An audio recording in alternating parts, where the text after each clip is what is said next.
हमारा सब्जेक्ट जो complete it is completely all about the environmental science. Okay, environmental studies. इसके अंदर जितने भी कॉन्सेप्ट्स होंगे वो हमारे एनवायरनमेंट के साथ रिलेटेड हैं। आपका जो फर्स्ट चैप्टर है that is unit 1। It is multi disciplinary nature of environmental studies, scope and its importance, right. इसके अंदर हम लोग यही सारे आपके कॉन्सेप्ट्स हम लोग कवर करेंगे। Let's start with the environment. What is environment? अगर हम बात करें कि एनवायरनमेंट, हम लोग बोलते हैं एनवायरनमेंट जो है वो उसको सही रखना जरूरी है। एनवायरनमेंट को अगर हम बात करें कि साफ सुथरा बोलते हैं, क्लीन रखना जरूरी है। एनवायरनमेंट जो है वो पोल्यूशन फ्री होना चाहिए। But what is environment? Environment होता क्या है?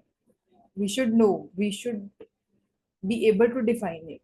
So what is environment? It can be defined as a sum total of all the living and the non living elements। पहली बात तो इसके अंदर सारे लिविंग और नॉन लिविंग एलिमेंट्स आते हैं, उसको हम बोलते हैं environment. And there effects that influence और दैट अफेक्ट ह्यूमन लाइफ। और उनकी वजह से या उनकी कोई भी एक्टिविटीज की वजह से या उनकी किसी भी इन्वॉल्वमेंट की वजह से ह्यूमन लाइफ, हमारी जो लाइफ है अफेक्ट होती है, उसको हम बोलते हैं एनवायरनमेंट। while all living और biotic animals are elements, they are animals, जो भी इसके अंदर आते हैं, animals, plants, forest, fisheries, birds, तो ये सबका सम जो है, इन सबका सम मिलके क्या बनाता है? एनवायरनमेंट। उसको बोलते हैं एनवायरनमेंट। ठीक है, ये सारे मिलके क्या बनाते हैं? एनवायरनमेंट। इसको हम बोलते हैं कि दिस इज द एनवायरनमेंट। अब एनवायरनमेंट के फंक्शंस क्या होते हैं? What are the functions of environment? अगर हम बात करें, सबसे पहले तो जो environment, it provides the supply of resources. हमें एनवायरनमेंट से रिसोर्सेज मिलते हैं। कौन कौन से resources? Resources for the production. It includes both renewable and the non renewable resources. ये रिसोर्सेज जो हैं रेन्यूएबल भी हो सकते हैं, नॉन रेन्यूएबल भी हो सकते हैं। ये रेन्यूएबल और नॉन रेन्यूएबल रिसोर्सेज क्या होते हैं, ये हमें आपको डिटेल में पढ़ाऊंगी आगे चल के इस चैप्टर में। फॉर एग्जाम्पल, मतलब हमें इससे क्या क्या रिसोर्सेज मिलते हैं? वुड मिलती है, हमें लकड़ियां मिलती हैं ना, पेड़ पौधे जो हैं हमें वहां से लकड़ियां मिलती हैं, वुड मिलती है। सॉइल है हमारे पास, लैंड है, तो ये सारा कुछ हमें एनवायरनमेंट की तरफ से मिलता है। ठीक है, we should be thankful to the means nature and environment, क्योंकि हमें यहाँ से बहुत कुछ मिलता है। एंड अगर मैं बात करूँ कि आजकल के टाइम में हम लोग एनवायरनमेंट के लिए कुछ नहीं कर रहे। ह्यूमन एक्टिविटीज की वजह से एनवायरनमेंट बहुत ज्यादा खराब हो रहा है, बहुत डैमेज हो रहा है, पॉल्यूशन बहुत बढ़ रहा है। ठीक है, तो we should be thankful and we should understand our duties, हमारी क्या रिस्पॉन्सिबिलिटीज हैं इसकी तरफ। पहला पहला हमारा क्या फंक्शन है कि it provide supply of resources. उसके बाद क्या है? It sustains life. ठीक है, लाइफ भी, मतलब लाइफ जो है हमारी, ऑब्वियस सी बात है, इसी चीज के इर्द गिर्द घूमती है। हमारे पास नेचर ना हो, सोच के देखो, आपके पास नेचर ना हो, हवा पानी ना हो, हमारे पास प्लांट्स ना हो, ऑक्सीजन ना हो, so how we will be able to live on this earth? obviously environment includes sun, soil, water, air which are essential for the human life। हमारे लिए सारी चीजें जरूरी हैं। हमें गर्मी भी चाहिए, सर्दी भी चाहिए, पानी भी चाहिए, हमें हवा भी चाहिए, जीने के लिए हमें ये सारा कुछ चाहिए। तो दूसरा फंक्शन क्या है? एनवायरनमेंट हमें लाइफ देता है। It sustains life by providing genetic and biodiversity. ये सारी चीजें हमें किसकी तरफ से मिलती हैं? एनवायरनमेंट की तरफ से मिलती हैं। थर्ड पॉइंट क्या आता है? Assimilates waste. देखो, आप लोग कोई चीज यूज करते हो, यूज करके हम उसको फेंक देते हैं, तो ऑब्वियस सी बात है प्रोडक्शन तो होती है, लेकिन जो कंजम्पशन की जो एक्टिविटीज हैं वहां से क्या होता है? वहां से वेस्ट जनरेट होती है। ठीक है, प्रोडक्शन एंड जो कंजम्पशन एक्टिविटीज हैं दे जनरेट वेस्ट। आपने कोई चीज, हम जैसे अब हम लोग क्या करते हैं, हम लोग कोई चीजें कंज्यूम करते हैं, बाद में उनका जो गार्बेज है, जो उनका वेस्ट है, हम उसको कहीं भी फेंक देते हैं। तो उससे क्या होता है? ऑब्वियसली बात है, वेस्ट जनरेट होती है, कोई वेस्ट होती है, आप उसको आगे फर्दर उसका कोई एंड है। कुछ ऐसे भी प्रोडक्ट्स हैं या कुछ ऐसे भी एलिमेंट्स हैं, ऐसी एंटिटीज हैं जिनका आगे एंड नहीं है, तो वो हमारे एनवायरनमेंट को काफी हद तक खराब करते हैं। So this occurs mostly in the form of garbage. Garbage जो होती है, जो फेंकने वाली चीजें होती हैं, ठीक है। Environment helps in getting rid of the garbage. Yes, इसकी वजह से आप इस गार्बेज से आपको, मतलब अगर हम बात करें, आप इससे छूट सकते हो, ठीक है। सो ये वेस्टेज होती है। It enhances the quality of life. Exactly, आपका जो एनवायरनमेंट है वो आपकी लाइफ की क्वालिटी को बढ़ाता है। कैसे बढ़ाता है? हम लोग नेचर की ब्यूटी को एंजॉय करते हैं ना। रिवर्स हैं, माउंटेन्स हैं, हम लोग जाते हैं ना। ये जो हमारे आसपास इतने, अगर हम लोग कई बार शहर की लाइफ से भी थक जाते हैं, तो हम लोग क्या बोलते हैं, कहीं घूम के आते हैं, हिल स्टेशन पे चलते हैं। हिल स्टेशन, हिल्स की साइड पे जाके देख लो, आपको वहां पे नेचर ही नेचर मिलेगी। तो वो नेचर क्या है? एनवायरनमेंट है। तो यही चीजें हमें आगे फर्दर हम इनको एंजॉय करते हैं, वहीं से हमें हमें जो है, हमें क्या मिलता है, हमारी लाइफ की क्वालिटी बढ़ती है। हम लोग, हमें खुशी मिलती है इन सब चीजों से। So these add to the quality of life, right. अच्छा, आपको ये क्वेश्चन आ सकता है, what types of resources are there और what is the difference between the renewable resources और the non renewable resources. Renewable, देखो एक चीज याद रखना बस सिंपल, इन दोनों के अंदर वो एक डिफरेंस है। रिन्यूएबल, रिन्यूएबल रिसोर्सेज जिनको रिन्यू किया जा सकता है। नॉन रिन्यूएबल रिसोर्सेज क्या है? जिनको रिन्यू नहीं किया जा सकता। Renewable resources हैं those resources which are never exhausted or depleted with their continuous use. For example, water and land. आप लोग, हम लोग जन्मों जन्मांतरों से देखो, हम लोग पानी यूज करते आ रहे हैं। अभी तक पानी खत्म हुआ धरती पे? नहीं। सब लोग यूज करते हैं, हर घर में पानी है। हर कंट्री में, हर शहर, दुनिया के एक एक कोने में पानी है। इतनी दुनिया है, इतनी हम बात करें पॉपुलेशन है, सब पानी यूज करते हैं, लेकिन पानी खत्म नहीं हुआ अभी तक। नेचर की देन है वो। लैंड है, धरती है हमारे पास, जमीन अभी तक खत्म नहीं हुई। That is what renewable. Non renewable resources which get exhausted with their continuous use. अगर आपको कॉन्टिन्यूसली आप उसको यूज कर रहे हो, तो वो खत्म हो जाते हैं, उसको रिन्यू करना पड़ता है। For example, coal and petroleum. Yes, coal and petroleum, ये ऐसी चीजें, फ्यूल जो है ना, ये सारी चीजें ऐसी हैं जिनको हम डेली यूज कर रहे हैं और ये खत्म होते हैं, और इनको रिन्यू करना पड़ता है, इनको दोबारा बनाना पड़ता है, और इनको रिन्यू करने में भी साल लग जाते हैं। ये एकदम से नहीं हो जाता। जनरली तो हम लोग डेली लाइफ में जो भी चीजें हम लोग, प्रोडक्ट्स जो भी हम लोग daily day to day activity के लिए हम लोग यूज करते हैं, वो यूज करते हैं, वो खत्म होती हैं, वो नई बन जाती हैं। ये तो एक दुनिया का, चलो, एक साइकिल है, ठीक है। तो मतलब ये जो चीजें हैं, मतलब कुछ चीजों के अंदर बहुत, इनके अंदर भी सालों लग जाते हैं इन चीजों को बनाने में, तो it is not an easy process. तो ये रिन्यूएबल और नॉन रिन्यूएबल रिसोर्सेज, तो मैंने इनकी डेफिनेशन डाली हुई है। These are those resources that can never be exhausted or depleted with a continuous use. These remains a continuous supply of the renewable. For example, water and trees. पेड़ भी अभी तक, पेड़ पौधे दुनिया पे अभी तक खत्म नहीं हुए। हाँ, लेकिन जो जिस हिसाब से, अगर हम जनरली बात करें आजकल, जिस हिसाब से डिफॉरेस्टेशन हो रही है, ठीक है, उस अकॉर्डिंग जो है, ये खत्म, मतलब कम हो रहे हैं, जिसकी वजह से हमारी लाइफ जो है वो डिस्टर्ब हो रही है। हम लोग वाइल्ड लाइफ को डिस्टर्ब करके हम लोग अपनी लाइफ को खराब कर रहे हैं।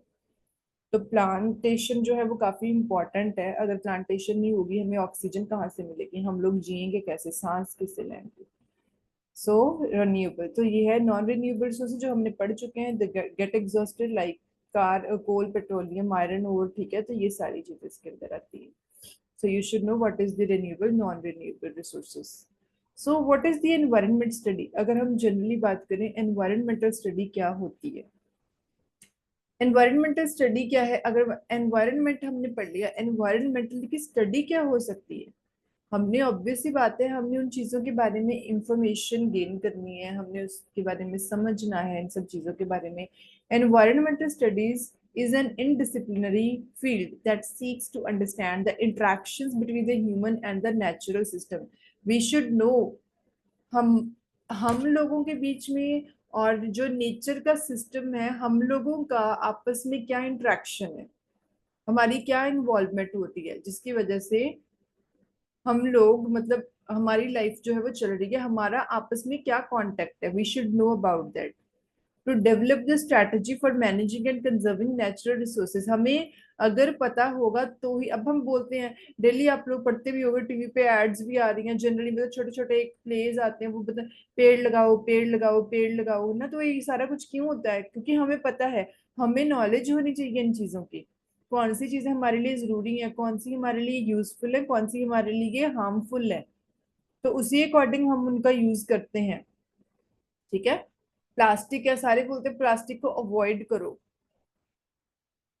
हम लोग बोलते हैं नेचुरल रिसोर्सेज जो है इनको यूज करो, ताकि अब हम इनको यूज करें तो हमें पता हो कि हाँ इस चीज से मतलब we should know, we should have the knowledge about these concepts ना, हमें पता हो इन सब चीजों के बारे में, जिसकी वजह से हमारी हेल्थ और हमारी well being both human and the planet, इस धरती की भी और हम लोगों की भी जिंदगी चले और अच्छे तरीके से चले। एक तो ये भी डेफिनेशन है। एक और तरीका हम क्या, it is not just about studying the environment, it's about changing the world. Exactly, हम वर्ल्ड को चेंज कैसे कर सकते हैं? अगर हमारे पास एजुकेशन, हम लोगों को एजुकेशन हर चीज के बारे में होनी चाहिए, हर चीज के बारे में हमें पता होना चाहिए। अगर हमें इसके बारे में पता है, हम इसकी नॉलेज है, तो हम अपनी तरफ से अच्छी प्रैक्टिसेस जो है, हम अपनी तरफ से अच्छी प्रैक्टिसेस करेंगे। मैसेज तो हर कोई देता है, पेड़ लगाओ पानी बचाओ, डोंट वेस्ट द वाटर, है ना? लेकिन हर कोई करता नहीं है। क्यों? क्योंकि हम बहुत सारे लोगों को इसकी इंपॉर्टेंस अभी भी नहीं पता, बहुत सारे लोगों को अभी तक ये नहीं पता कि वाटर का लेवल जो है बहुत डाउन जा चुका है, आने वाली जनरेशन को पानी कहाँ से मिलेगा? तो ये बहुत सारी चीजें, तो इनको पढ़ना इन सब चीजों के बारे में स्टडी करना, और इन सब चीजों के बारे में सोचना और इनके बारे में एक्शंस लेना, and that are actions have the consequences. जो हम एक्शन लेते हैं उसी का हमारे ऊपर असर होता है। अब जैसे मॉडर्न शिप डेली डेली बढ़ रही है, ठीक है, मॉडर्न शिप बढ़ तो रही है, मॉडर्न शिप की वजह से हमें क्या प्रॉब्लम हो रही है? आप ये देखो, हमें इतनी प्रॉब्लम हो रही है, नेटवर्क्स बढ़ रहे हैं, 3G network, 4G 5G network, इसकी वजह से देखो वाइल्ड लाइफ को, एनवायरनमेंट को कितनी प्रॉब्लम आ रही है। बट थिंग इज दैट आज की लाइफ में लोगों की डिमांड्स बहुत बढ़ गई हैं, उनको मीट करने के लिए ये सारी चीजें जो है वो मतलब अवेल करवाई जाती है, but it is disturbing our environment. So multi, next topic आपका है multi disciplinary nature of environmental study. Multi disciplinary मतलब एक से ज्यादा कॉन्सेप्ट जो है इसका, एनवायरमेंट स्टडी का ये मतलब क्या हो सकता है? सो अगर हम बात करें interaction of all living things, the climate, the weather and the natural resources that influence human survival and economic activity, they are all included in this environment. हमें पता है ना, ये सारी चीजें इसके अंदर हैं। क्लाइमेट भी है, जितनी जिंदा चीजें हैं, ठीक है, चाहे छोटे छोटे इंसेक्ट्स हैं वो भी हमारे एनवायरनमेंट के अंदर आते हैं, वेदर भी आता है, नेचुरल रिसोर्सेज भी आते हैं, हम लोगों की सर्वाइवल है वो भी है, इकोनॉमिक एक्टिविटी, हर एक चीज इसके अंदर इंक्लूडेड है। So it includes all the fields. कौन से? केमिस्ट्री भी है, फिजिक्स भी है, मेडिकल साइंस है, लाइफ साइंस है, एग्रीकल्चर है, पब्लिक हेल्थ, एनवायरमेंट स्टडी है। तो दैट्स वाई इन सब चीजों की वजह से क्या बोला जाता है? Multi disciplinary approach of environmental studies. So ये एक तरह की, ये एक साइंस है ऑफ फिजिकल फिनोमिना।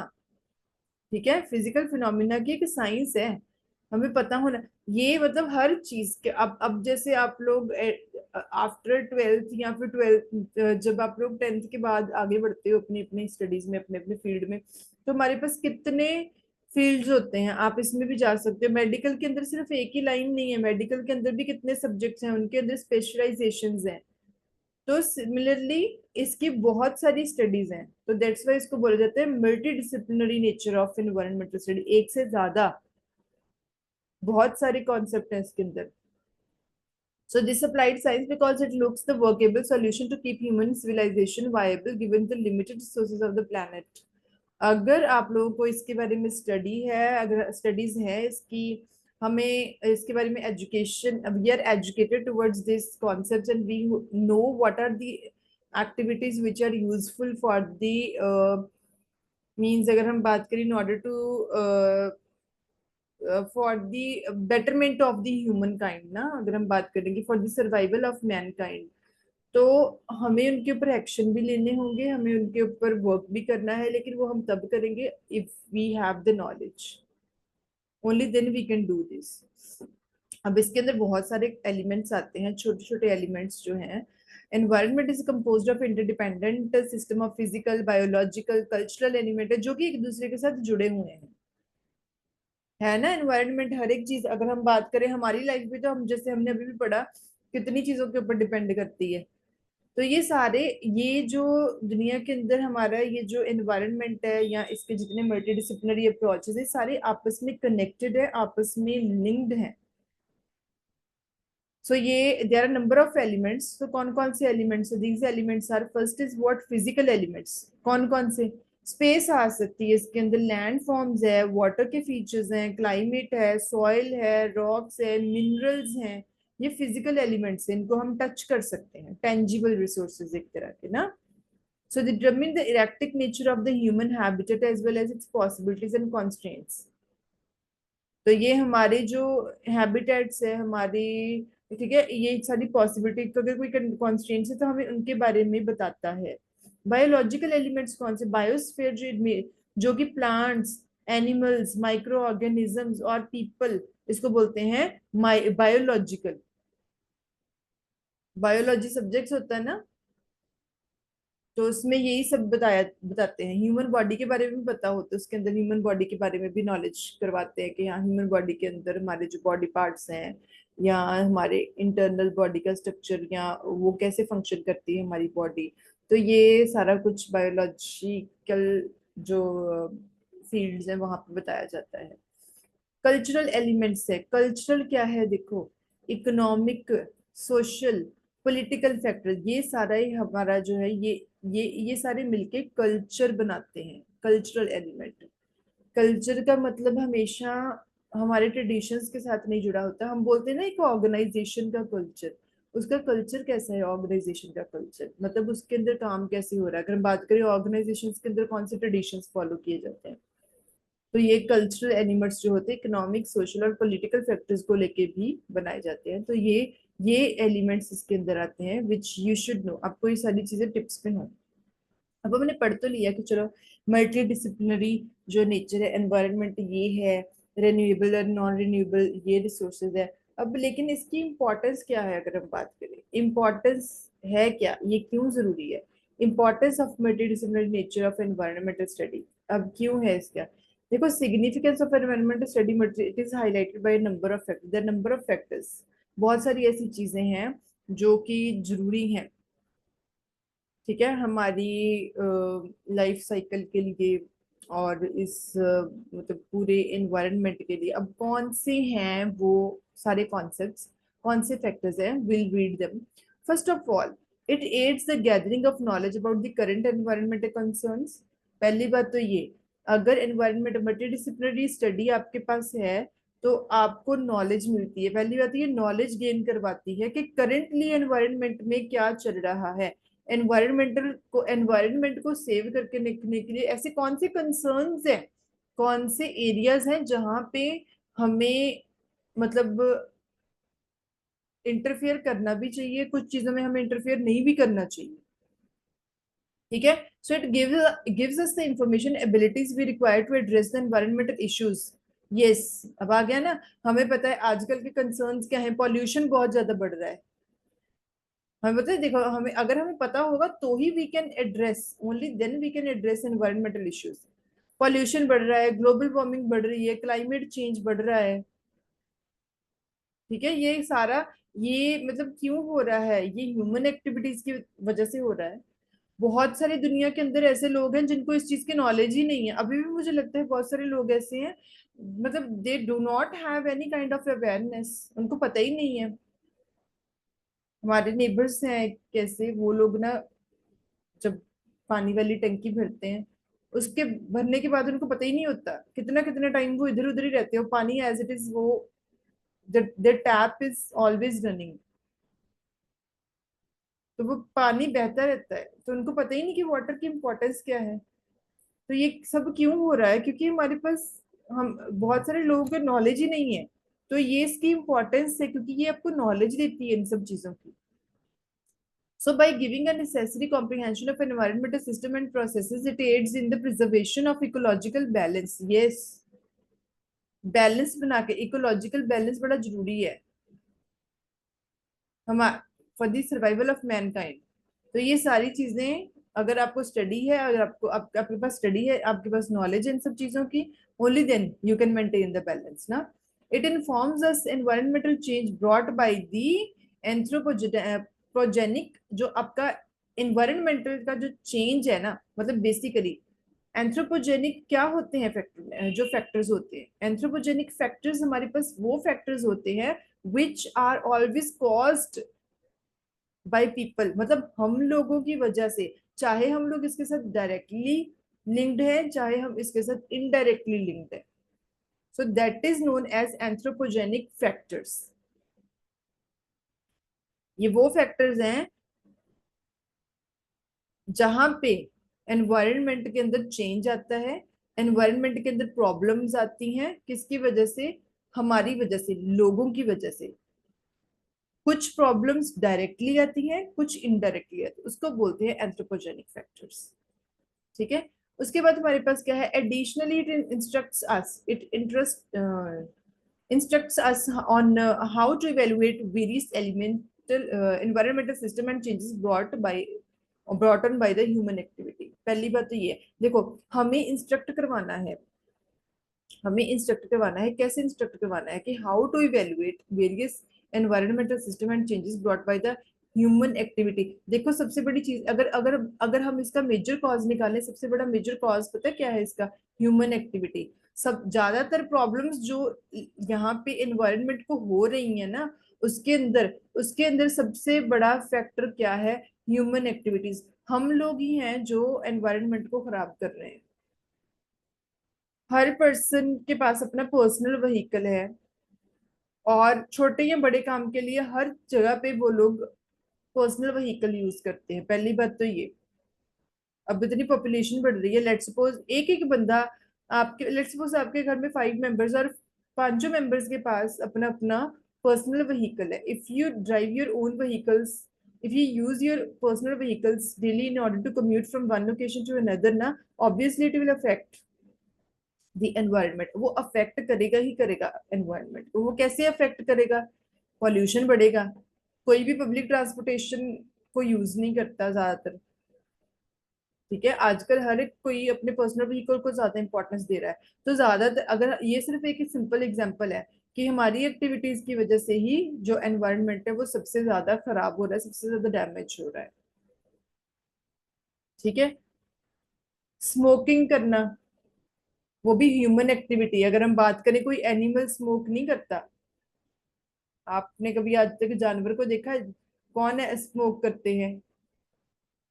इंसान ही स्मोकिंग करते हैं। आजकल तो फीमेल्स भी करती हैं। तो इसकी वजह से क्या हो रहा है, हमारा एनवायरनमेंट डैमेज हो रहा है। तो सबसे बड़ा जो है क्या चेंज है, दैट दो changes brought by human activity. तो ये है, तो ये हमें इंस्ट्रक्शंस देता है ये स्टडीज जो है। दूसरा क्या है, ऑब्जेक्टिव क्या है इसका, in order to protect and preserve biodiversity.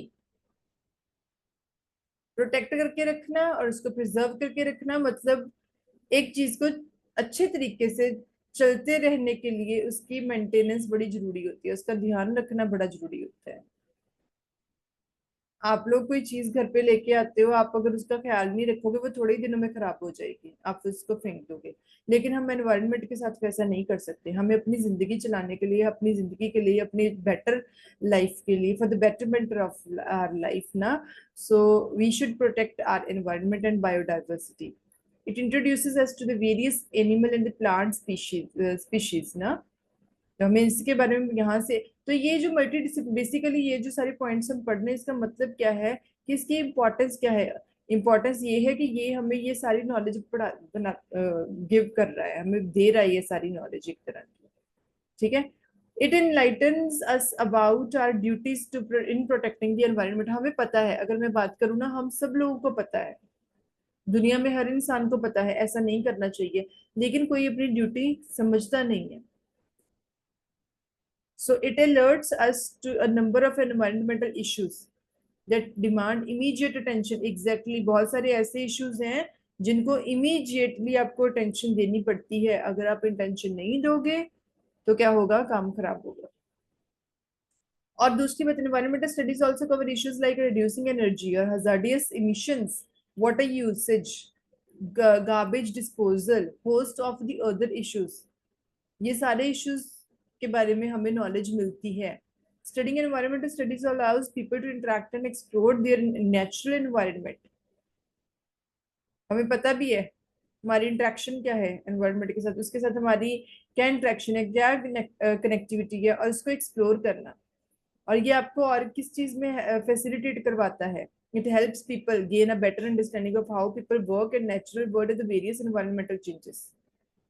तो ये इसकी इम्पोर्टेंस है, क्योंकि ये हमें इन सारे एरियाज के बारे में एजुकेशन देता है, हमें इन सारे एरियाज के बारे में मतलब स्टडी मिलती है, हमें नॉलेज मिलती है, उसकी इंफॉर्मेशन मिलती है, जिसकी वजह से हम लोग इसके अंदर मतलब अपनी एक्टिविटीज के हेल्प से हम लोग अपने एनवायरनमेंट को सर्व कर सकते हैं। मतलब एक तरह का अपने एनवायरनमेंट के लिए कुछ करना, कुछ बेटर करना। हम लोग कुछ नहीं करते, दुनिया में बहुत कम लोग हैं जो इन चीजों को समझते हैं। So basically this was the importance of multidisciplinary. तो मल्टीडिसिप्लिनरी के अप्रोच तक हमने अभी कर दिया। Next topic we are going to cover. मैं दोबारा लिंक शेयर कर रही हूँ, दोबारा से ज्वाइन करना, ठीक है, क्योंकि मीटिंग का टाइम जो है वो एंड होने जा रहा है।